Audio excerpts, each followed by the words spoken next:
Hello, I'm going to review the Cross Edge Rollerball pen. Comes in this nice box. It's a good presentation. The logo showing through the cardboard sleeve. Nice lid. Got some embossing there that you can see wraps around the edge. There you go. Open the box. It's got the logo there as well. Nice black and yellow coloring with that. And there's the pen. We'll talk about that in a moment. So, the box has a nice hinge there. Comes with this instruction manual underneath, and it's got, many languages and the different refills and ways to take care of your pen, etc. One of the generic things they put in all their models of pen, I guess.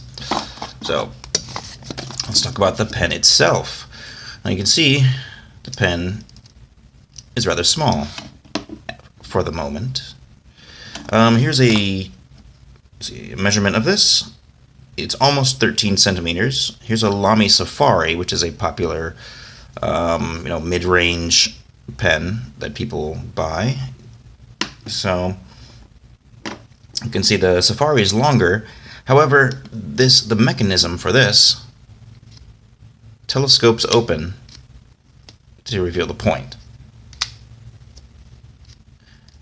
And it looks great as it is. I think it's the best feature about this pen is how it's big without being gaudy.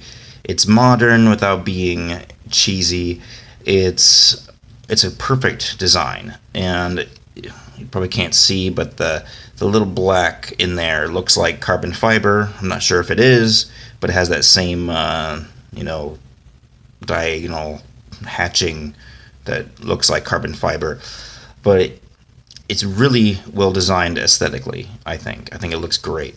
And so the great thing about this, it's small enough to fit in a pocket, unlike the Safari, which might, the clip would go down to there in a regular shirt pocket and be sticking far out. This is a lot more ideal for a pocket pen. When it opens, it's big enough and it's nice and balanced. I have large hands, it fits very well in my hand. And another great thing about this is when you want to, this folded piece of paper to act like a pocket. So there's your shirt pocket, and when you're ready to go, finish writing, one hand, close, take your finger, spring-loaded clip, right there on your pocket. One more time, close, on your pocket, good to go.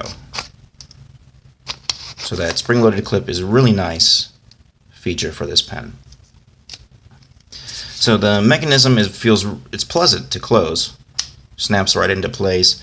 It does snap into place when you open it as well, although it's not as flawless and pleasant to open it. You kind of have to force it it feels like you have to force it just a little bit. It's not flawless like this is. So if that's any complaint, I guess, and plus you can't open it with one hand. You have to, well, maybe you can with one hand. You slide the clip up or something, but anyway, just a small complaint, small detail. I guess that's how it's designed. But nevertheless, I usually use fountain pens. Like this Safari is a fountain pen here, but and I've been using them for a long time. However, I may use this as a daily writer, or as something I at least keep on me at all times, because sometimes fountain pens are not good for glossy papers. They take a long time to dry. Sometimes you need a ballpoint, or in this case a rollerball, and this is great. It's a great pen. It looks nice.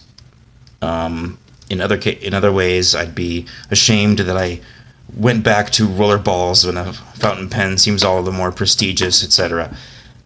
But this is very appealing. It's very handsome, if I may say that.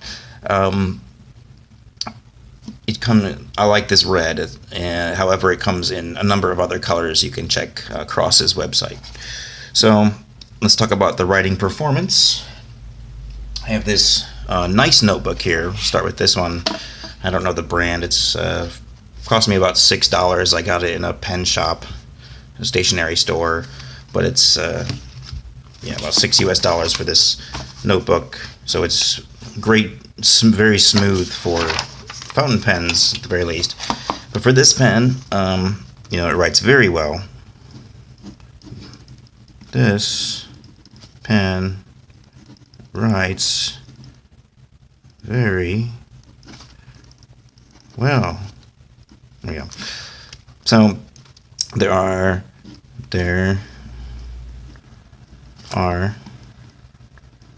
no skips.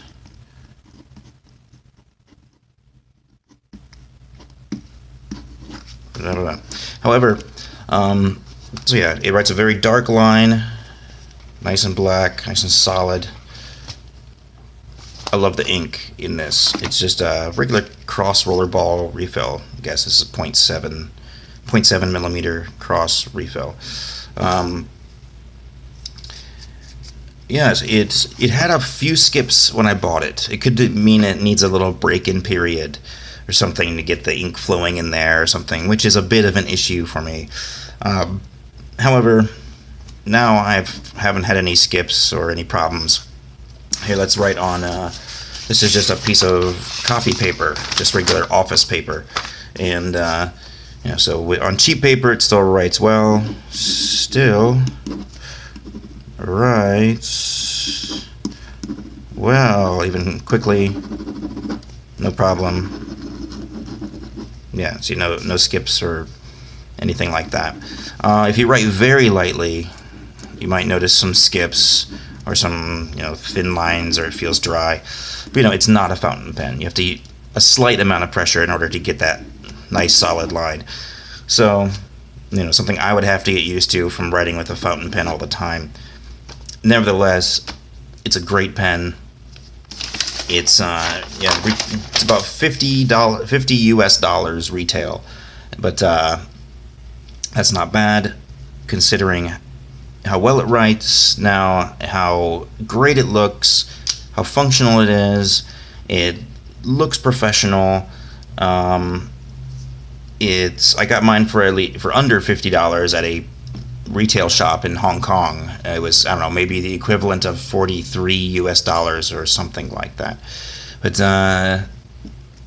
if you were looking for a nice rollerball, this is a wonderful pen, and I highly recommend the Cross Edge.